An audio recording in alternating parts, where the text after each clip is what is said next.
여러분에게 자식은 어떤 존재입니까?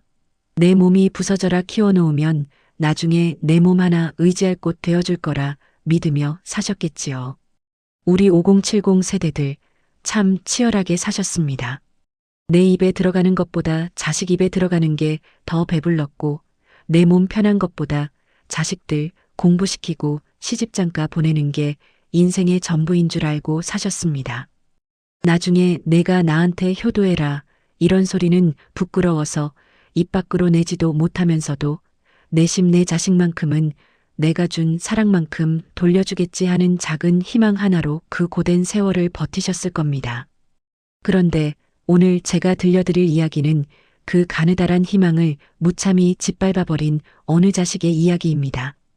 그것도 남의 부모를 돌보는 게 직업인 사회복지사 아들이 어떻게 제 어미를 서서히 죽음으로 몰아넣었는지 들려드리려 합니다. 700만 원이라는 벌금형으로 끝나버린 이 비극의 시작, 그 두 얼굴의 남자를 지금부터 만나보시죠. 경기도의 한 어르신 복지관에는 움직이는 천사라고 불리는 38살 박성준 팀장이 있습니다. 성준 씨가 출근하는 아침이면 복지관 로비가 환해집니다. 어이구, 우리 박 선생 왔어? 오늘 날이 추운데 옷은 따뜻하게 입고 왔나? 로비에 앉아 계시던 할머니들이 성준 씨의 손을 꼭 잡습니다. 성준 씨는 특유의 그 선한 미소를 지으며 어르신들 앞에 무릎을 굽히고 앉습니다. 그럼요, 할머니. 할머니도 오늘 보일러 뜨끈하게 올리고 계셔야 해요. 어제 무릎 아프시다고 하셔서 제가 특별히 좋은 파스 좀 챙겨왔거든요. 이따가 제가 직접 붙여드릴게요. 이런 식입니다. 성준 씨는 복지관에서 못하는 일이 없습니다. 거동이 불편해 화장실 출입이 힘든 어르신을 등에 업고 계단을 오르내리는 건 예사질입니다. 치매 때문에 길을 잃고 복도에서 소란을 피우는 어르신의 곁에서 2시간이고 3시간이고 손을 잡고 이야기를 들어줍니다. 심지어는 대소변 실수를 한 어르신의 옷을 직접 빨아들이고 몸을 닦아드리면서도 얼굴 한번 찌푸리지 않고 아버님 시원하시죠? 제가 다 개운하네요 하며 너스레를 떱니다. 그 모습을 보는 주변 사람들은 다들 입을 모아 말합니다. 저 집 부모는 전생에 나라를 구했나 봐. 저런 효자 아들을 어디서 낳았을까? 성준 씨는 이런 칭찬을 즐기기라도 하듯 매일 저녁 자신의 휴대폰 속 소통 창구에 글을 올립니다. 어르신들의 굽은 손을 잡고 있는 사진, 자신이 직접 끓인 죽을 떠먹여드리는 사진들을 올리죠. 그리고 그 밑엔 이런 글귀를 적어 넣습니다. 오늘도 부모님 같은 어르신들의 웃음에서 인생을 배웁니다. 효도는 대단한 것이 아닙니다. 곁을 지켜드리는 것, 그것이 전부입니다. 그 글 아래엔 수천 명의 사람이 박수를 보냅니다. 이 시대의 진정한 청년이다. 박 선생 같은 사람만 있으면 세상이 참 따뜻할 텐데. 하지만 여러분, 이 눈부신 빛 아래에서 세상에서 가장 어두운 그늘을 견디고 있던 한 여인이 있었습니다. 바로 성준 씨의 진짜 어머니 영자 씨였습니다. 저녁 7시 성준 씨의 퇴근 시간입니다. 현관문을 여는 순간 복지관에서 보여주던 그 화사한 미소는 가면을 벗듯 사라집니다. 집안은 고요합니다. 낡은 소파 위에 웅크리고 앉아있던 영자 씨가 조심스럽게 일어납니다. 성준아 왔니? 고생 많았다.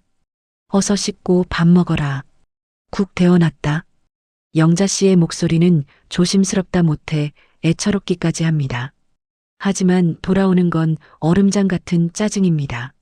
아, 엄마. 내가 거실 불 켜지 말라고 몇 번을 말해? 그리고 이 냄새 뭐야? 환기 좀 시키라니까. 아들은 양복 상의를 바닥에 내팽개치며 소리를 지릅니다. 영자 씨는 아들의 기세에 눌려들고 있던 수저를 바들바들 떱니다.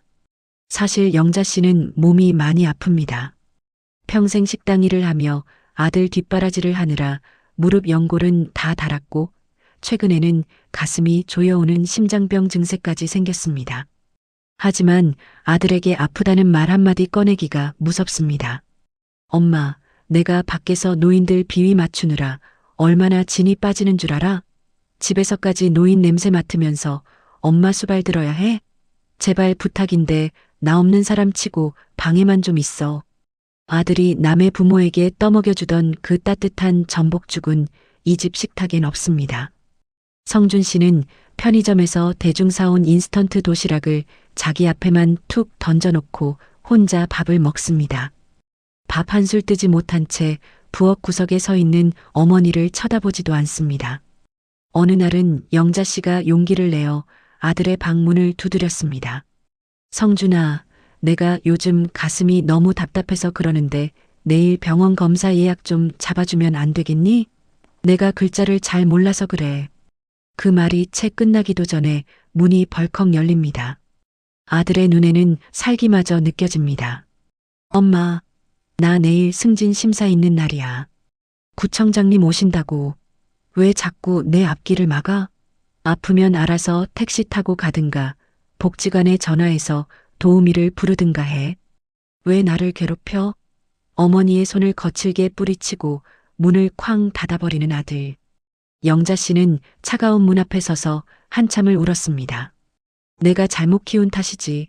내가 못 배운 탓이지. 그렇게 스스로를 탓하며 어머니는 어두운 방으로 돌아가 가슴을 움켜쥐고 밤을 지새웠습니다. 여러분, 이게 과연 사람의 탈을 쓰고 할 짓입니까? 밖에서는 천사라 칭송받고 안에서는 제 어미를 벌레 보듯 하는 이 남자의 이중생활. 이 지독한 방치가 결국 돌이킬 수 없는 비극으로 치닫게 됩니다. 비가 내리던 그 운명의 목요일 새벽이었습니다. 거실에서 쿵소리와 함께 영자 씨의 신음소리가 들려왔습니다.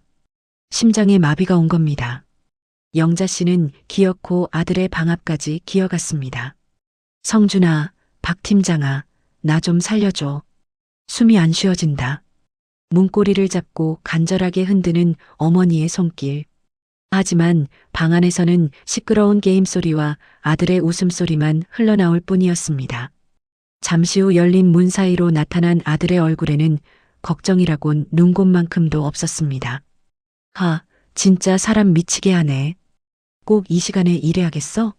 아들의 이 잔인한 한마디가 한 어머니의 마지막 생명줄을 끊어버리는 시작점이 될 줄은 그때는 아무도 몰랐습니다. 아들은 쓰러진 어머니를 보고도 구급차를 부르지 않았습니다. 요란한 사이렌 소리가 동네에 울려 퍼져서 자신의 체면에 금이 갈까봐 두려웠던 걸까요? 아니면 단순히 그 상황조차 귀찮았던 걸까요? 아들 성준 씨는 가슴을 움켜쥐고 신음하는 어머니를 억지로 일으켜 세웠습니다. 제대로 걷지도 못하는 어머니의 팔을 거칠게 잡아 끌어 자신의 차 뒷좌석에 짐짝처럼 밀어 넣었죠. 병원으로 향하는 차 안에서도 아들은 단 한마디 위로의 말조차 건네지 않았습니다.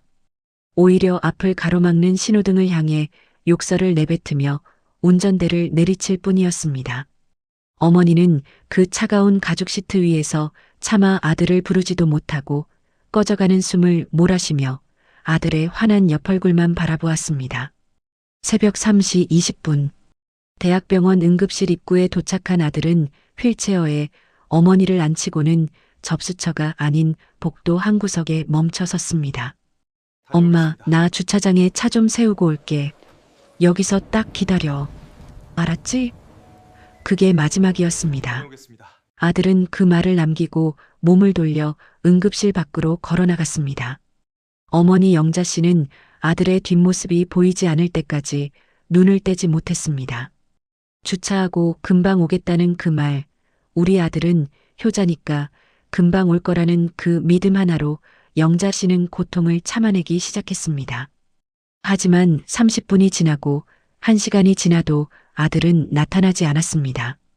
응급실은 아비규환이었습니다. 피를 흘리며 들어오는 사람, 술에 취해 난동을 부리는 사람, 그 속에서 7순이 넘은 노인은 휠체어에 의지한 채 입구만 바라보고 있었습니다. 지나가던 간호사가 묻습니다. 어르신, 보호자분은 어디 계세요? 접수부터 하셔야 의사 선생님을 만날 수 있어요. 영자 씨는 하얗게 질린 입술로 대답합니다. 우리 아들이 주차하고 금방 온다고 했어요. 조금만 기다려주세요. 우리 아들 바쁜 사람이라 그래요. 사실 그 시각 아들 성준 씨는 병원에 없었습니다. 그는 병원을 빠져나와 익숙한 길을 달려 집으로 돌아갔습니다. 집에 돌아오자마자 그는 보일러를 뜨끈하게 올리고 따뜻한 물로 샤워를 했습니다. 그리고는 차가운 병원 복도에 홀로 남겨진 어머니는 까맣게 잊은 채 폭신한 침대에 누워 잠을 청했습니다. 아침에 가면 대충 진료받고 있겠지. 나도 내일 행사가 있는데 몸 관리해야지. 아들에게 어머니의 목숨값은 자신의 단잠보다 가벼웠던 겁니다. 새벽 5시 응급실 간호사가 다시 영자 씨를 찾았습니다. 어머니의 안색은 이미 회색빛으로 변해 있었고 호흡은 금방이라도 멎을 듯 가빠져 있었습니다. 병원 측에서 아들의 휴대폰으로 수십 통의 전화를 걸었지만 돌아오는 건 전원이 꺼져 있다는 차가운 음성뿐이었습니다. 어머니, 아드님하고 연락이 안 돼요. 다른 보호자분 없으세요? 간호사의 다급한 물음에도 영자 씨는 힘겹게 고개를 저었습니다. 끝까지 아들에게 해가 될까봐 아들의 잘못을 감추고 싶어서 영자 씨는 눈물을 흘리며 입을 다물었습니다. 아침 8시, 교대 시간이 되어서야 아들 성준 씨는 휴대폰 전원을 켰습니다. 수십 개의 부재중 전화와 문자 메시지가 쏟아졌지만 그는 여유롭게 커피 한 잔을 마신 뒤에야 병원으로 향했습니다. 응급실에 도착한 그의 얼굴에는 슬픔이나 걱정 대신 짜증스러운 기색이 역력했습니다. 아니, 주차하다가 깜빡 잠이 들었네요. 아픈 사람을 이렇게 복도에 방치하면 어떡합니까? 그는 오히려 병원 직원들에게 삿대질하며 큰 소리를 쳤습니다. 자기가 7시간 동안 연락을 끊고 도망갔던 사실은 쏙 빼놓고 병원의 서비스가 엉망이라며 화를 냈죠. 그 사이 영자 씨는 응급 처치를 받았지만 이미 골든타임을 놓친 뒤였습니다. 심장은 이미 너무 지쳐 있었고 장기들은 하나둘 기능을 멈추고 있었습니다. 중환자실 유리창 너머로 산소호흡기에 의지한 어머니를 보며 성준 씨는 눈물을 흘리는 대신 간호사에게 이렇게 물었습니다. 이거 치료비 많이 나오나요? 저 사회복지사인데 국가에서 지원받는 프로그램 같은 거 없습니까? 아들에게 어머니는 사랑하는 가족이 아니라 처리해야 할 성가신 짐이자 경제적인 부담일 뿐이었습니다. 결국 이틀 뒤 영자 씨는 그토록 사랑하던 아들의 얼굴을 제대로 보지도 못한 채 쓸쓸히 숨을 거두었습니다. 평생 아들 하나 잘 되라고 식당 주방에서 뜨거운 불 앞에 서 있었고 파출부일을 하며 무릎이 다 나가도록 일했던 어머니의 마지막은 너무나도 허망했습니다. 장례식장에서 성준 씨는 다시 천사의 가면을 썼습니다. 하얀 소복을 입고 손님들 앞에서 대성통곡을 하며 우리 엄마 불쌍해서 어쩌나 내가 더 잘해드렸어야 하는데 라며 바닥을 쳤습니다. 복지관에서 온 사람들은 그 모습에 속아 함께 눈물을 흘렸습니다. 박 선생, 자네 같은 효자가 어디 있다고 그래. 마음 추스르게. 하지만 여러분, 장례가 끝나고 집으로 돌아온 아들이 가장 먼저 한 일이 무엇인지 아십니까? 어머니의 유품을 정리하며 눈물을 흘렸을까요? 아닙니다. 그는 어머니의 낡은 옷들을 쓰레기 봉투에 거칠게 담으며 냄새가 난다고 투덜거렸습니다. 그러다 어머니의 낡은 털조끼 주머니에서 꼬깃꼬깃하게 접힌 종이 한 장을 발견했습니다. 거기엔 글자를 잘 모르는 어머니가 이웃집 사람에게 부탁해서 겨우 써내려간 유서 아닌 유서가 담겨 있었습니다. 어머니 영자 씨가 남긴 낡은 털조끼 속의 쪽지. 아들 성준 씨는 귀찮다는 듯 그 종이를 펼쳐들었습니다. 거기엔 맞춤법도 다 틀리고 글씨체도 삐뚤삐뚤했지만 어머니가 이웃집 사람의 손을 빌려 한자 한자 정성껏 남긴 유언이 담겨 있었습니다. 사랑하는 내 아들 성준아. 요새 일이 많아 많이 힘들지? 엄마가 자꾸 아파서 내 앞길 막는 것 같아 늘 미안하다. 나 죽거든 내 이름으로 든 작은 적금 하나 있으니 그거 찾아서 내 장가갈 때 보태거라. 그리고 냉장고 밑에 보면 비상금 조금 숨겨놨다. 우리 아들 맛있는 거 사 먹으라고 모은 돈이다.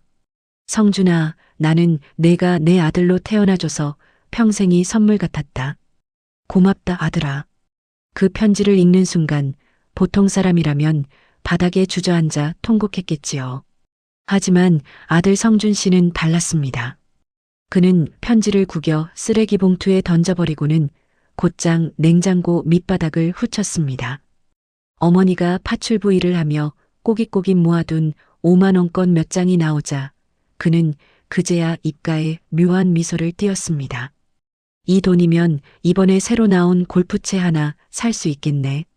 어머니의 목숨값으로 받은 보험금과 적금, 그리고 그 비상금까지. 아들에게 어머니의 죽음은 슬픔이 아니라 뜻밖의 횡재였습니다. 하지만 세상에 영원한 비밀은 없었습니다. 응급실에서 아들을 애타게 기다리던 어머니의 모습과 병원 측의 연락을 고의로 피한 정황이 병원 관계자의 신고로 드러나게 된 것입니다. 결국 성준 씨는 존속유기 치사라는 무거운 혐의로 법정에 서게 되었습니다. 법정에서도 성준 씨의 연기는 계속되었습니다. 그는 검은 정장을 입고 세상에서 가장 슬픈 표정을 지으며 판사 앞에 섰습니다. 판사님, 저는 평생 노인들을 위해 헌신하며 살아온 사회복지사입니다. 그날은 정말 너무 피곤해서 주차장에서 깜빡 잠이 든 것뿐입니다. 제가 어머니를 얼마나 사랑했는지 제 주변 사람들이 다 압니다. 실제로 성준 씨에게 도움을 받았던 복지관 어르신 수십 명이 그를 위해 탄원서를 써주었습니다. 박 선생은 그럴 청년이 아닙니다. 실수였을 겁니다. 선처해 주세요. 참 아이러니한 일이지요. 정작 제 어미는 아들의 방치 속에 죽어갔는데 남의 부모들은 그 아들을 위해 눈물을 흘리며 선처를 호소했습니다. 검사는 아들의 고의성을 강하게 주장하며 엄벌을 요구했습니다. 하지만 법의 잣대는 시청자 여러분의 마음만큼 뜨겁지 않았습니다. 재판부는 성준 씨가 초범이라는 점, 그리고 사회복지사로서 그동안 지역사회에 기여한 공로가 크다는 점을 참작했습니다. 그리고 떨어진 판결은 가히 충격적이었습니다. 벌금 700만 원. 한 사람의 생명을, 그것도 자신을 낳아준 어머니를 7시간이나 방치해 죽음에 이르게 한 대가가 고작 700만 원이었습니다. 법정을 나서는 성준 씨의 얼굴에는 안도감 섞인 미소가 번졌습니다. 그는 변호사와 악수를 하며 이렇게 속삭였습니다. 700만 원이면 싸게 먹혔네요. 여러분, 이 이야기는 단순히 어느 한 페르나의 일탈이 아닙니다. 우리 사회가 효라는 이름의 가면을 쓴 괴물들을 어떻게 키워내고 있는지, 그리고 그 괴물들이 가장 약한 존재인 부모를 어떻게 벼랑 끝으로 내몰고 있는지를 보여주는 서글픈 거울입니다. 700만 원으로 면죄부를 받은 아들. 그는 지금도 어딘가에서 선한 미소를 지으며 남의 부모를 돌보고 있을지도 모릅니다. 과연 영자 씨는 하늘나라에서 그 아들을 용서했을까요? 아니면 여전히 아들이 주차하고 돌아오기만을 그 차가운 복도에서 기다리고 있을까요? 오늘 이야기를 들으신 여러분의 마음속에는 어떤 질문이 남으셨습니까? 부모라는 존재가 자식에게 그저 700만 원짜리 가격표가 붙은 짐이 되어버린 건 아닌지 참으로 가슴이 먹먹해지는 밤입니다. 이 이야기가 여러분의 잊고 있었던 진심을 깨우는 소중한 시간이 되었기를 바랍니다. 여러분의 따뜻한 구독과 좋아요는 저희가 더 진실된 이야기를 세상에 전하는 유일한 힘이 됩니다. 긴 시간 함께 해주셔서 감사합니다. 평안한 밤 되십시오.